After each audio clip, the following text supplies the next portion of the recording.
Après la pluie est venu le beau temps du côté de Nicole et François, candidats de l'amour et dans le pré 2019. Après avoir vécu une fausse couche, la charmante brune est tombée enceinte de leur premier enfant. Après avoir annoncé l'heureuse nouvelle sur leur compte Instagram, les tourtereaux ont accepté de se confier pour la première fois sur ce bonheur à venir, auprès de Pure People.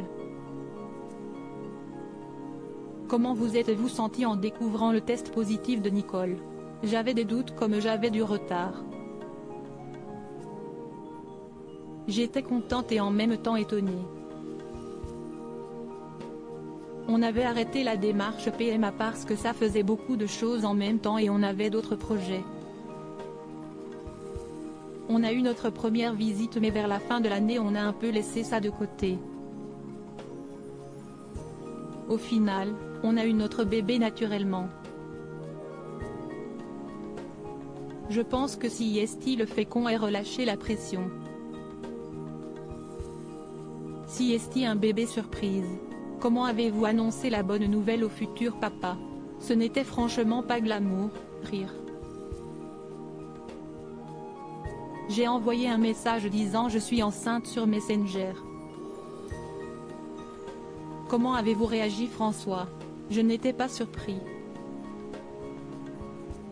J'ai bien travaillé pour ça, rire. Plus sérieusement, je n'étais pas trop étonnée non plus puisqu'elle m'avait dit qu'elle n'avait pas ses règles et que c'était étrange. Comment se passe votre grossesse Nicole jusqu'ici? Si est-il vrai que les 2 premiers mois, je me suis sentie très fatiguée. Et comme j'ai fait une fausse couche avant, je fais très attention. Je suis un peu parano. Je travaille dans un magasin animalier et il y a des sacs de 12 kilos à porter donc que je ne les portais plus. Je m'asseyais assez régulièrement, je faisais attention à l'alimentation et à bien m'hydrater. Là, je suis dans mon 4e mois donc je souffle un peu plus.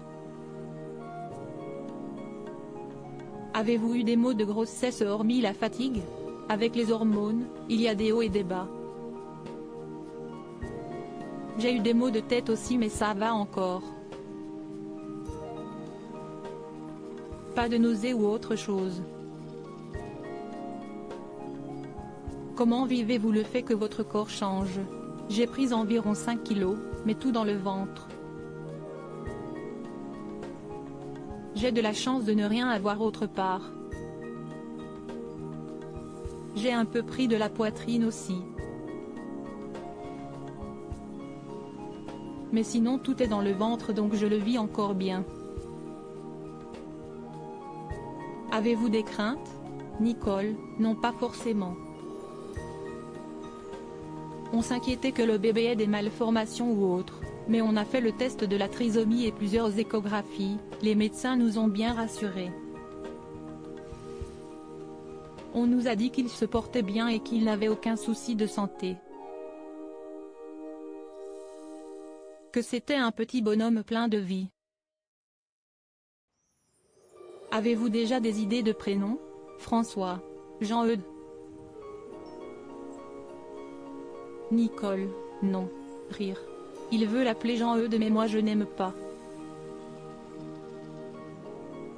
De temps en temps on réfléchit, on se donne des idées.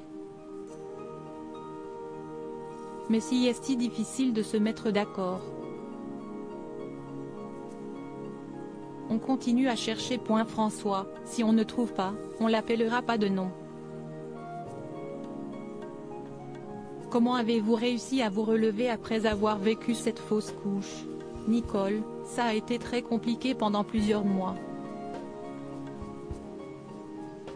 Avoir un super entourage est très important. Il y a eu ma sœur notamment qui a su trouver les mots, car elle avait fait 2 fausses couches avant d'avoir ses filles. Elle m'a rassurée en me disant que c'était des choses qui arrivaient. Qu'il ne fallait pas rester bloqué dessus et remonter la pente même si c'était difficile. Ça s'est passé juste avant le confinement donc que je n'ai pas pu aller les voir mais j'étais aussi en contact avec une association qui s'appelle l'Espérance, en Vendée. François, je pense que ça a été plus difficile pour elle que pour moi, car si est elle qui portait le bébé. J'en ai tellement vu que j'arrive à gérer pas mal de choses. Après si est sûr que ça m'a touché. Et de voir Nicole triste, aussi. J'ai essayé de la soutenir comme je pouvais. J'ai fait de mon mieux. Contenu exclusif ne pouvant être repris sans la mention de Pure People. Comme